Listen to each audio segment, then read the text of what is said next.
बोलिए शासनपति श्रवण भगवान महावीर स्वामी की।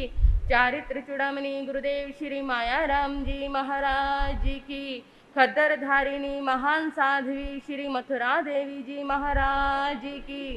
जीवन की संध्या आने से पहले मंजिल मिले थक जाने से पहले।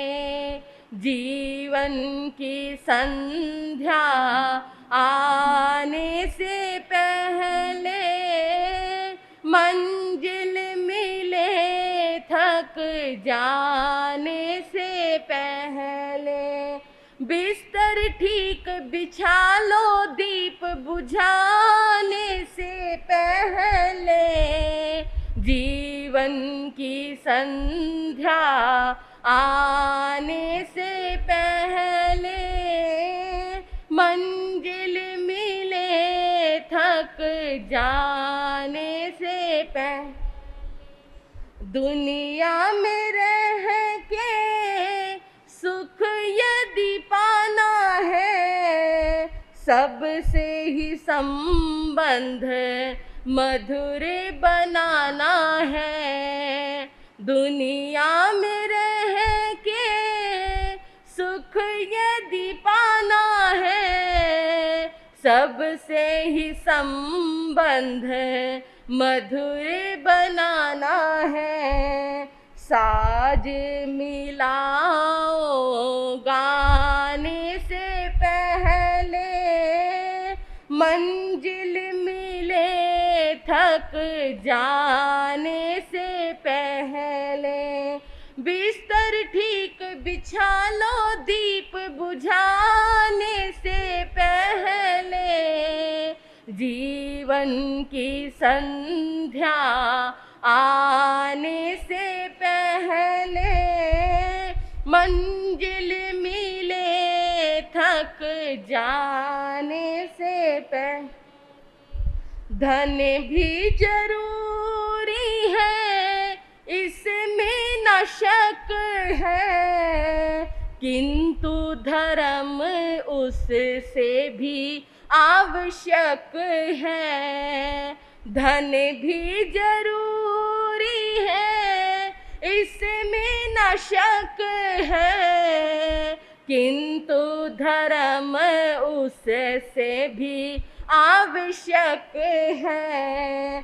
धर्म करो धन कमाने से पहले मंजिल मिले थक जाने से पहले। बिस्तर ठीक बिछा लो दीप बुझाने से पहले। जीवन की संध्या आने से पहले मंजिल मिले थक जाने से। खाने से थोड़ी देरी को है पेट भरता, लोक परलोक दान पुण्य से सुधरता।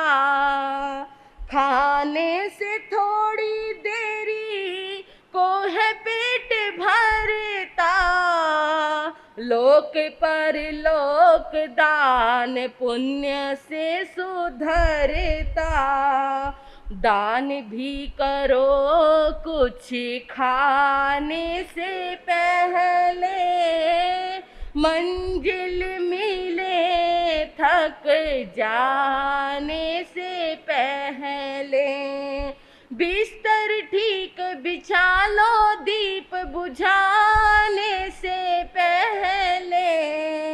जीवन की संध्या आने से पहले मंजिल मिले थक जाने से पहले। जियो चाहे थोड़ा पर आनंद से जियो, विष घट छोड़ घूंट अमृत की पियो, जियो चाहे थोड़ा पर आनंद से जियो।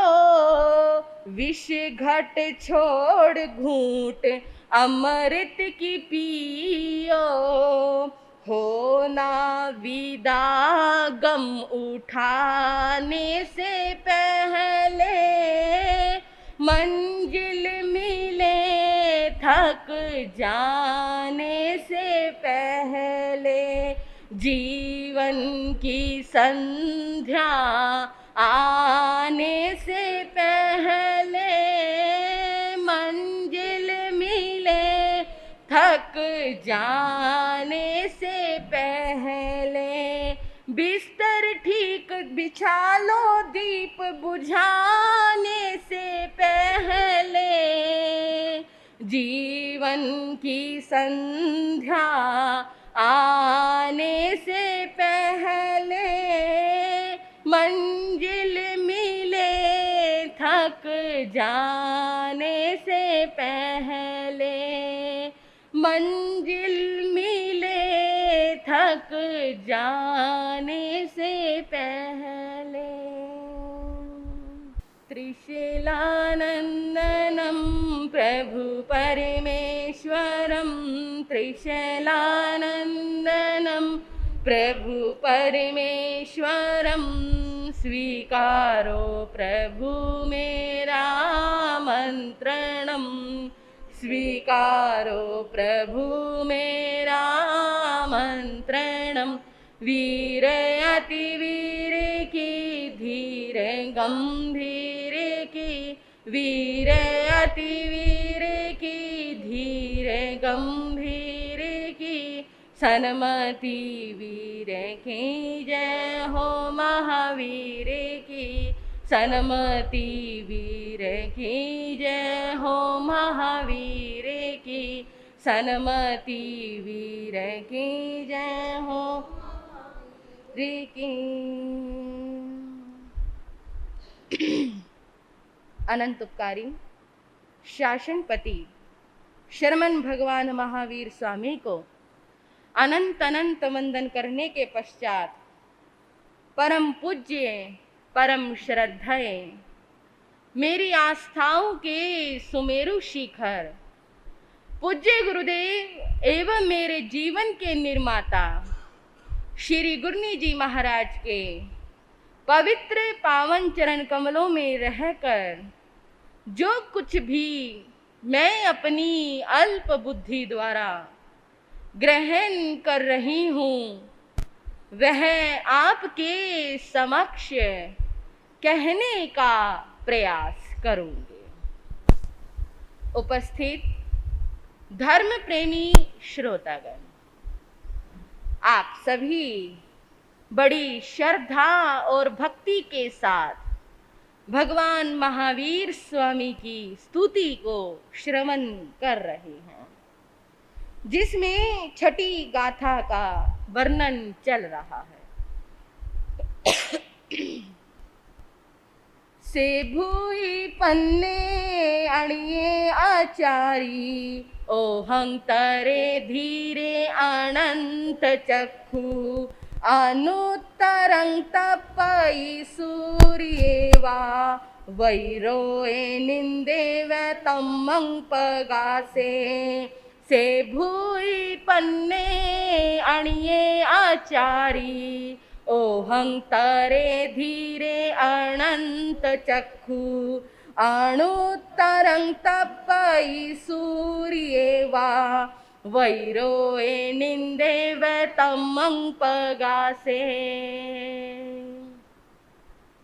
कल आपने सुना भगवान महावीर स्वामी का इस गाथा में जो वर्णन आ रहा है वो एक या दो नहीं, 7 महान गुणों को लेकर आ रहा है।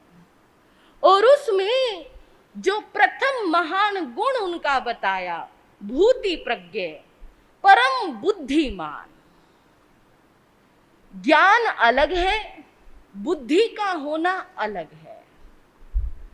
बंधुओं, ज्ञान तो एक पीएचडी, एमए जिसने बड़े बड़े कोर्स कर लिए उसको भी हो सकता है, लेकिन जरूरी नहीं उसके पास बुद्धि हो।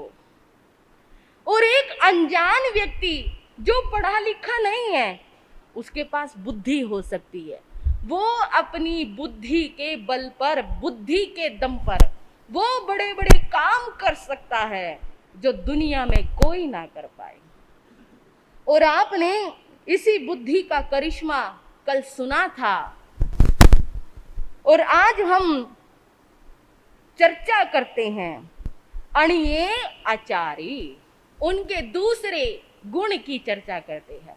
अणिये आचार्य यानी अनिकेत आचार्य, अनिकेत अर्थात अप्रतिबद्ध आचार्य।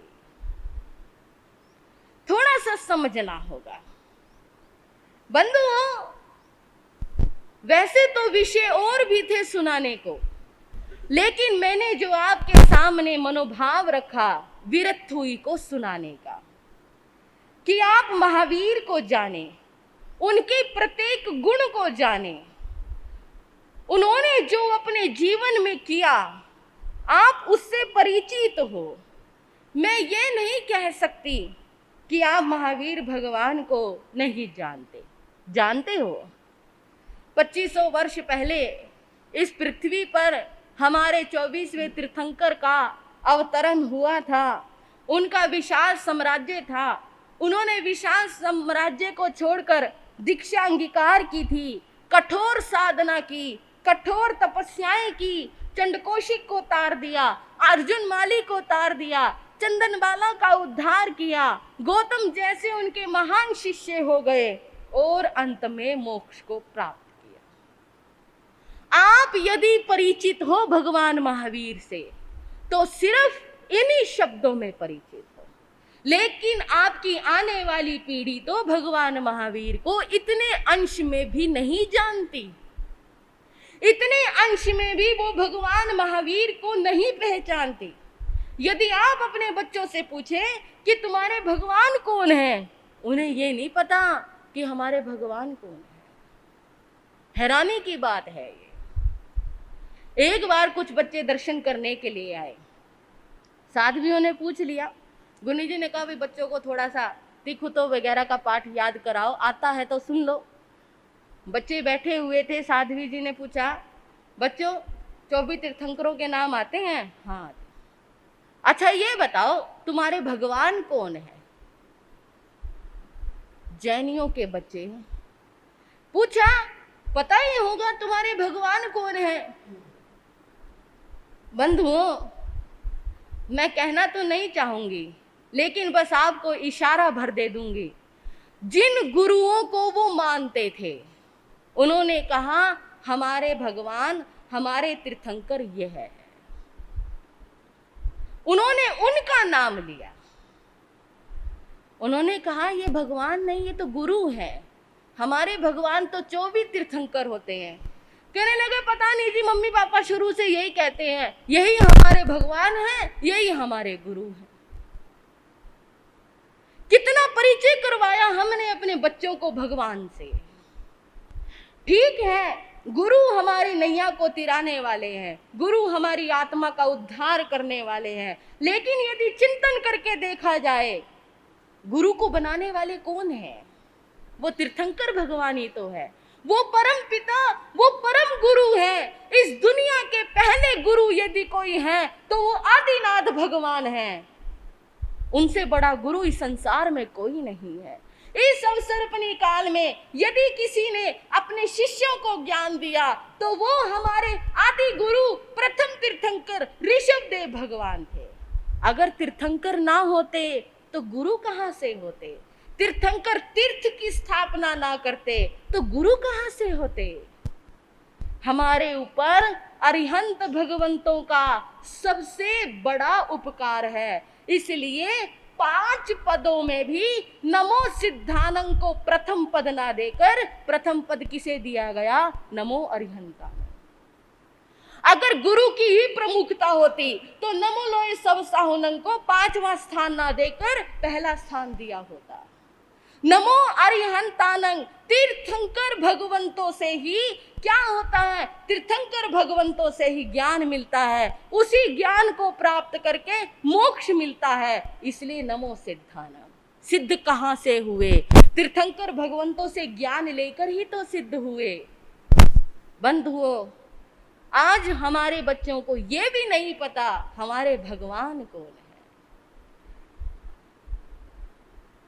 आप भगवान महावीर को जिस रूप में जानते हो, आप जिस त्याग को देखते हो, वो आप जिस रूप में भगवान महावीर के प्रति श्रद्धा रखते हो, मेरी दृष्टि में ये श्रद्धा नहीं है, इसका कोई मूल्य नहीं है। कटु सत्य तो यही है कि आपने आज तक महावीर को सिर्फ ऊपर ऊपर से जाना है। जिस दिन आप भगवान महावीर को गहराई से समझ जाओगे, उस दिन श्रद्धा से महावीरत्व का फूल आपके जीवन में भी खिल उठेगा। आप अपने अंदर एक बार झांक कर देखिए, क्या वास्तव में हम महावीर के अनुयायी हैं? क्या वास्तव में हम जैन हैं? क्या वास्तव में आप गुरनी जी महाराज साहब से जिन श्रावकों के विषय में सुन रहे हैं, क्या आप में उन श्रावकों का एक अंश भी है? यदि एक अंश भी है, यदि आपको लगता है कि वास्तव में मैं जैन हूं, वास्तव में मैं महावीर को मानने वाला हूं, तो आप सत्य में भगवान महावीर के प्रति समर्पित है। और यदि आप भगवान महावीर को समझ लेते, जान लेते, तो आज हम दोहरी जिंदगी ना जी रहे होते। दोहरी जिंदगी का अर्थ है स्थानक में कुछ और, बाहर कुछ और, दुकान की गद्दी पर कुछ और, गुरुओं के सामने कुछ और। ये दोहरी जिंदगी ना जी रहे होते। बंधुओं, प्रभु महावीर को जानना बहुत जरूरी है। प्रभु महावीर ने दुनिया को वो सिखाया जो कोई नहीं सिखा सकता। उनकी प्रज्ञा को आपने सुना, और उनकी प्रज्ञा का विकास जैसे हुआ, उसी प्रज्ञा से, प्रज्ञा यानी भीतर से जागना, जब भीतर की प्रज्ञा जागृत हुई, प्रज्ञा को तृतीय चक्षु भी कहा जाता है। जब ये तीसरा चक्षु खुल जाता है ना, तो सत्य के दरवाजे खुलते चले जाते हैं। जब शिव का तृतीय नेत्र खुला तो क्या हुआ था? हाँ जी, क्या हुआ था?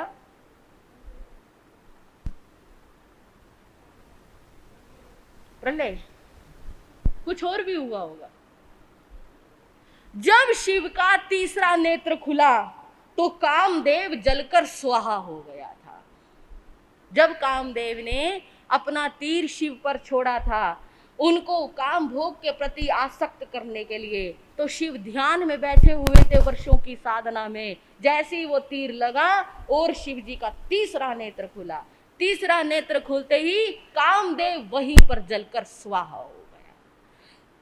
जब भगवान महावीर की प्रज्ञा का तीसरा नेत्र खुला तो चार कषाय, राग, द्वेष, मोह, काम, ये सारे के सारे शत्रु, सकल जंजाल जलकर समाप्त हो गया था। प्रज्ञा क्या है? तीसरा चक्षु है। जब ये तीसरा चक्षु खुल जाता है तो हमारे जितने भी आंतरिक शत्रु हैं जलकर स्वयं भस्म हो जाते हैं। और जब हमारे आंतरिक शत्रु जलकर भस्म हो जाते हैं, जब तीसरा नेत्र खुल जाता है, फिर आत्मा क्या हो जाती है? फिर व्यक्ति क्या हो जाता है? अप्रतिबद्ध विहारी हो जाता है, अनिकेत बेघर हो जाता है। अब दुनिया ही जिसका घर हो, अब उसे संसार से कोई लेना देना नहीं, रिश्तेदार परिवार वालों से कोई लेना देना नहीं। अब तो सिर्फ उसे अपनी आत्मा से मतलब है।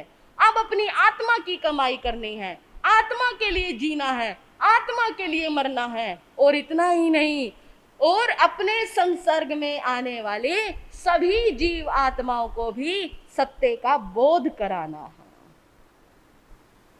राजमहल होते हुए भी अपने समस्त बंधनों से रहित हो गए थे भगवान महावीर। बंधुओं, हकीकत है, जिसकी बुद्धि जग जाए वो बंधा नहीं रह सकता, वो बंधन मुक्त हो जाता है। क्योंकि जिसे सत्य और गलत का ज्ञान हो जाए वो फिर बंध कर रहना नहीं चाहता। वो समझ जाता है जिसे हम अपना मान रहे हैं वो अपना नहीं है। जिस बंधन में हम बंधना चाह रहे हैं, जिस बंधन में हम स्वयं को बांध रहे हैं, ये महल, ये गाड़ी, ये बंगले, ये परिवार, ये सब बंधन ही तो है, लेकिन इसमें से कुछ भी अपना नहीं है। जेल चाहे लोहे की हो या सोने की हो, जेल जेल है। अप्रतिबद्ध विहारी साधु इस जेल को तोड़कर आगे बढ़ता है। मैं ये नहीं कहती कि ये निरर्थक है, धन भी बहुत जरूरी है। जीवन यापन करने के लिए धन जरूरी है, गृहस्थ जीवन बसाने के लिए परिवार आवश्यक है, इसकी भी उपयोगिता है, इसके बिना जिंदगी अधूरी है। लेकिन बंधुओं, इनको अपना मान लेना गलत है। जब इनका संयोग होता है तो इंसान बड़ा प्रसन्न होता है, और जब इनका वियोग होता है तो इंसान बहुत दुखी हो जाता है। आज धन आया, बहुत खुशी है, और कल जब धन जाता है तो इंसान दुखी हो जाता है। इतना दुखी हो जाता है, डिप्रेशन में आ जाता है, पागलों जैसी हालात हो जाती है, और इतना ही नहीं, मरने को तैयार हो जाता है। परिवार जब तक है तब तक बहुत प्रसन्नता है। परिवार में से यदि एक भी सदस्य का वियोग हो जाए, एक भी सदस्य हमें छोड़कर चला जाए, क्या हो जाता है? दुख होता है, तकलीफ होती है, घुट घुट कर जीना पड़ता है, मर मर कर जीने जैसी जिंदगी हो जाती है। बंधुओं, प्रभु महावीर क्या कह रहे हैं? ये तो बंधन है, आज बांधे कल छूट गए, इनके लिए वियोग कैसा?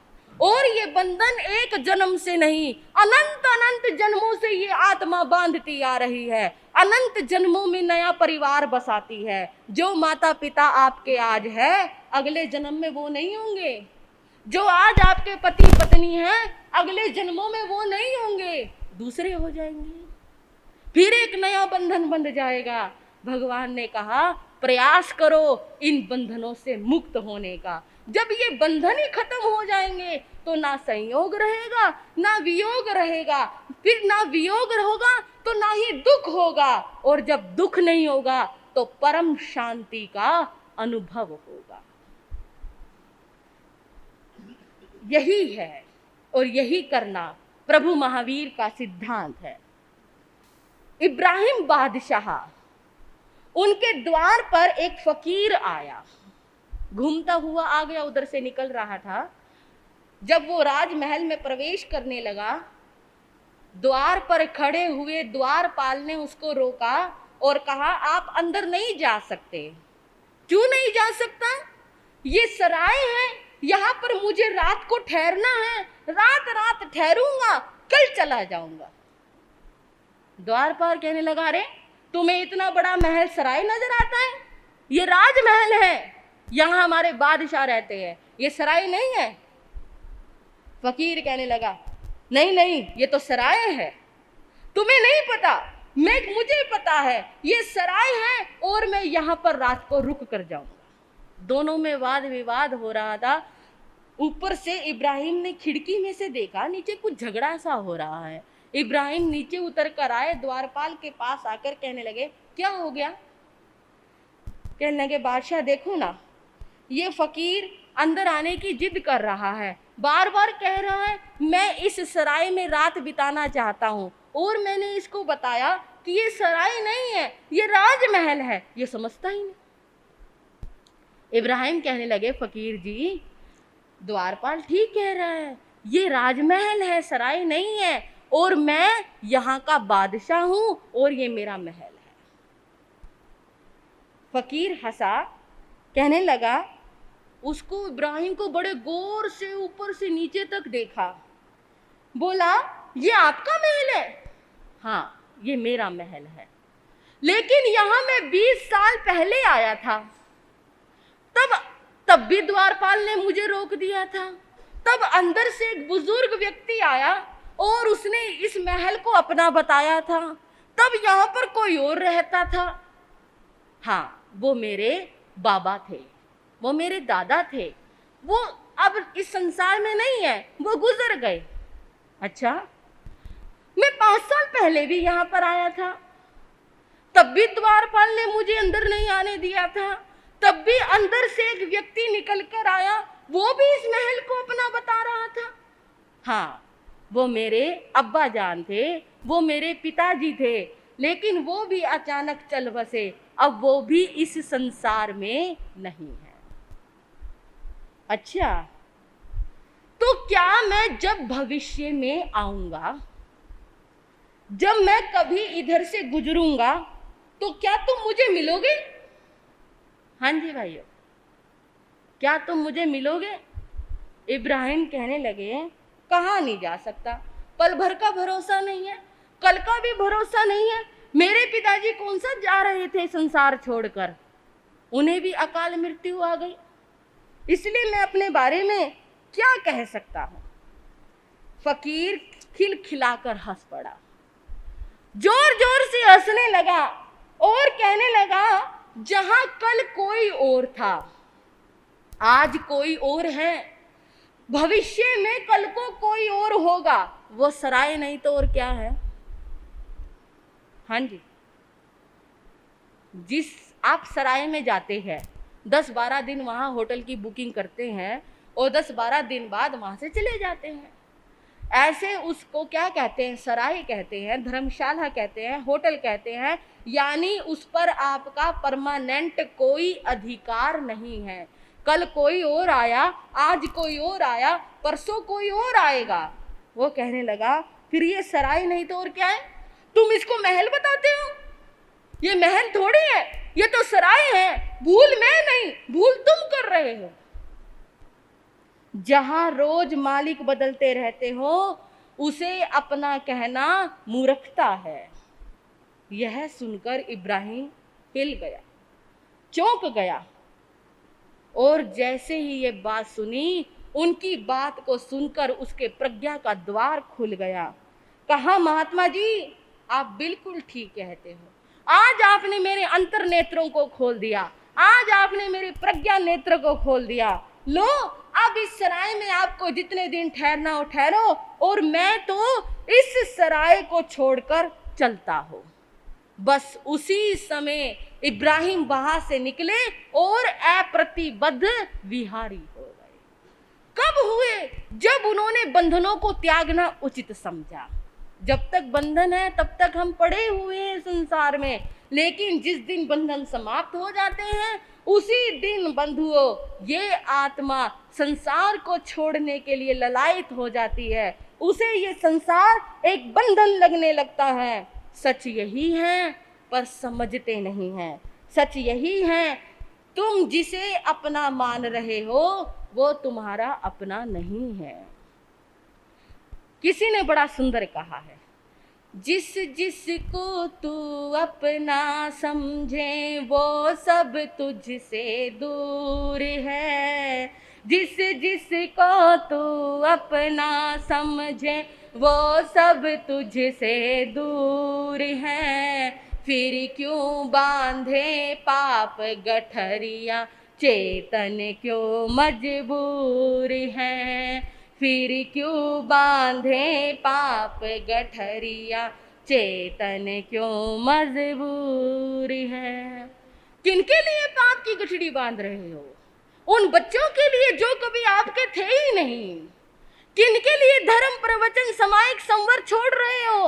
उनके लिए जो कभी आपके बनेंगे नहीं। क्यों? किनको अपना मानकर जी रहे हो?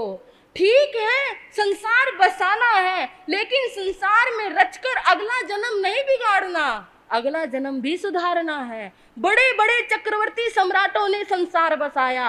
अरे आपकी तो एक पत्नी है, उनकी 64 हजार रानियां होती थी, हजारों लाखों उनके बच्चे होते थे, लेकिन फिर भी संसार में रहकर संसार से निरासक्त रहते थे। फिर भी उन्होंने मोक्ष प्राप्त किया। क्यों किया? संसार तो उन्होंने भी बसाया था, पत्नियां तो उनकी भी थी, बच्चे तो उनके भी थे, लेकिन फिर भी उन्होंने धर्म नहीं छोड़ा, संयम नहीं छोड़ी, मर्यादाएं नहीं छोड़ी। उन्होंने प्रमुखता धर्म को दी। वो जानते थे ये अपना नहीं है, अपना जो है उसको पाने का प्रयास करना है। मैं आपको ये बताना चाह रही हूँ, जिन बच्चों के लिए आप कर रहे हो ना, मैंने अभी पीछे अखबारों में पढ़ा, आपको बताती हूँ क्या क्या पढ़ा। पढ़कर बड़ा दर्द होता है। उन बच्चों को पढ़ा लिखा कर इतना बड़ा करते हैं, जिनके लिए हम सब कुछ कुर्बान होने करने के लिए तैयार हो जाते हैं। उन बच्चों की बातें बताती हूँ। अलीगढ़ की दोनों लड़कियां फोन पर लगी हुई थी, कभी गेम खेलती थी, कभी किसी से बात करती थी। क्या हुआ, दादा ने टोक दिया, बच्चों गेम नहीं खेलना, बच्चों मोबाइल नहीं चलाना, दोनों ने फांसी का फंदा लगा लिया। इतने बड़े किए वो बच्चे, और आज उनको इतना भी कहने में आप समर्थ नहीं हो। एक बार घर जाके बच्चे को कहकर देखो ये तू क्या कर रहा है, समझ लेना यदि आपका बेटा मान गया तो वो आपका है, और यदि उसने ये बोला मुझे दोबारा टोकने की जरूरत नहीं, तो भगवान महावीर के पास आ जाना। फिर भगवान महावीर की शरण में आ जाना। कोई नहीं है अपना। फरीदाबाद हरियाणा में छोटा भाई मोबाइल में गेम खेल रहा था, बड़ी बहन ने टोक दिया, क्या सारा दिन मोबाइल में गेम खेलता रहता है, पढ़ नहीं सकता, तेरे पेपर आने वाले हैं। माता पिता घर से बाहर गए, गला दबाया, खत्म। क्या हो रहा है ये? आप अखबार खोलकर देखना, ये घटनाएं कोई मन घड़ंत नहीं है, इसलिए मैंने शहर के नाम भी आपको बताए। झांसी में परसों ये घटना घटित हुई। 24 साल का लड़का गेम खेल रहा था, पबजी गेम खेल रहा था। पिता ने डांटा, सरकारी नौकरी वाले थे, वो तो अपना घर चले गए। पीछे से पिता के जाने के बाद माँ और बहन की उसने हत्या कर दी। क्या हुआ? पुलिस आई, पुलिस ने पकड़ा, पूछा किसने मारा? हंसते हुए कहने लगा मैंने मारा, मैंने कोई पाप नहीं किया, ये मुझे रोकते थे, ये मुझे टोकते थे, इसलिए मार दिया। कैसे बच्चों का दिमाग, कैसे बच्चों का दिमाग कैसे फ्लैश हो रहा है, सब कुछ कैसे साफ हो रहा है। माता पिता के प्रति प्रेम भाव नहीं रहा। क्यों? उन्हें वही अपना लग रहा है जो उनका अपना नहीं है। भगवान महावीर से जो नहीं जुड़ा वो ऐसे भटक गया। हम क्यों कहते हैं आप अपने बच्चों को गुरुओं से जोड़े, आप अपने बच्चों को भगवान महावीर से जोड़े? क्यों कहते हैं? क्या कारण है इसके पीछे? बताएंगे क्या कारण है? आप में से कितने लोग बैठे हैं, मैं आप सबसे पूछना चाहते हूँ, कितने बच्चों के यहाँ, कितनों के बच्चे यहाँ पर आते हैं दर्शन करने के लिए? बताओ। मैंने आपको चतुर्मास प्रारंभ से प्रेरणा दी, कथा में नहीं आ सकते, दर्शन करने आए, मंगल पाठ सुनने आए, सवेरे आए, शाम को आए, कभी तो आए, एक बार दर्शन करने आए। गुरुओं का आशीर्वाद उनको मिलेगा, उनके सौभाग्य में वृद्धि होगी। कभी उनके मन में कोई बात होगी जो आपसे नहीं कह सकते, कम से कम अपने गुरुओं से कहेंगे, गुरु उनको समझाएंगे। लेकिन नहीं, सिर्फ एक भूपेंद्र भाई है जो सवेरे सवेरे अपने बच्चों को मंगल पाठ सुनाने के लिए लेकर आते। जब से मैंने उनको ये प्रेरणा दी, तब से प्रतिदिन बंधुओं चिंतन करो। अगर आज नहीं समझोगे, कल भविष्य में दौड़ते दौड़ते आओगे, महाराज मर गए। महाराज क्यों मर गए? महाराज क्यों मर गए? बच्चों को इतना प्यार मत दो कि वो आपके प्रेम में आपको ही भूल जाए। समझो, चिंतन करो। वो जिसको अपना मान रहे हैं वो उनका नहीं है। उन्हें लगता है ये मोबाइल सब कुछ है, मोबाइल पर मिलने वाली ये फोन की सुविधाएं सब कुछ है। चैट से इंसान कहां से कहां पहुंच रहा है। चैट से पाकिस्तान की औरत 4 बच्चों को लेकर भारत आ रही है। बताओ क्या हो रहा है देश में? चिंतन करके देखिए। हम अभी से नहीं संभलेंगे तो कब संभलेंगे? भगवान महावीर हमें समझाने आ रहे हैं। अगर ज्यादा समझाओ, ज्यादा कहो तो या तो गुरु को छोड़ देते हैं, या धर्म को छोड़ देते हैं, या स्थानक आना ही छोड़ देते हैं। महाराज जी तो कहते रहते हैं, महाराज जी तो टोकते रहते हैं। आपको समझाने से हमें क्या मिलेगा? बताइए क्या मिलेगा? अगर आपका जीवन समझता है, आपका बच्चा सुधरता है, तो हमें क्या मिलेगा? हम तो 5 महीने के मेहमान हैं, 5 महीने बिताएं, चले जाएंगे, फिर पता नहीं कब फरसना होगी। साधु का काम है ये। अपने धर्म को सुरक्षित रखना, आने वाली संस्कृति को सुरक्षित रखना, आने वाली पीढ़ी को सुरक्षित रखना, ये हमारा कर्तव्य है बंधुओं। यदि भगवान कुछ नहीं कर सकते तो सिर्फ इतना जरूर करेंगे, ना वो मरने देंगे ना वो मारने देंगे। ये बात आप याद रखना। जो भगवान महावीर से जुड़ गया वो कभी आत्महत्या नहीं करेगा और ना ही किसी को मारेगा, ये गारंटी है। उसका जीवन इतना सध जाएगा, जीवन में कितनी भी परेशानियां आए, कितने भी कठिनाइयां आए, वो उसको हंसकर सहन करेगा, क्योंकि ये ताकत उसे भगवान महावीर से मिलेगी। ये हकीकत है। लेकिन जो लोग धर्म से नहीं जुड़ते, गुरुओं से नहीं जुड़ते, बड़ों से नहीं जुड़कर रहते, जिनका बड़ों के प्रति प्रेम खत्म हो जाता है, ऐसे वो बच्चे या तो मर जाते हैं या फिर मार देते हैं। वो हिंसक प्रवृत्ति के बन जाते हैं। बंधुओं, मैं कह रही थी, किसको अपना समझ रही है? कौन है अपना? जिन बच्चों के लिए आप ये सब कुछ कर रहे हैं, पल भर को एक बार बच्चों को कहकर देखिए, टोक कर देखिए, फिर पता चलेगा वो आपके कितने अपने हैं। इसलिए जरूरत है सत्य को समझो। सत्य को समझकर ही इंसान सही दिशा में बढ़ सकता है। क्या प्रज्ञा चक्षु का खुलना बहुत जरूरी है, और भगवान महावीर ने ये प्रज्ञा चक्षु को खोला। कैसे खोला? कैसे अप्रतिबद्ध विहारी बने? अप्रतिबद्ध विहारी बनके उन्होंने आगे क्या किया, सुनेंगे अगले समयों में। आज इतना ही कहकर मैं अपने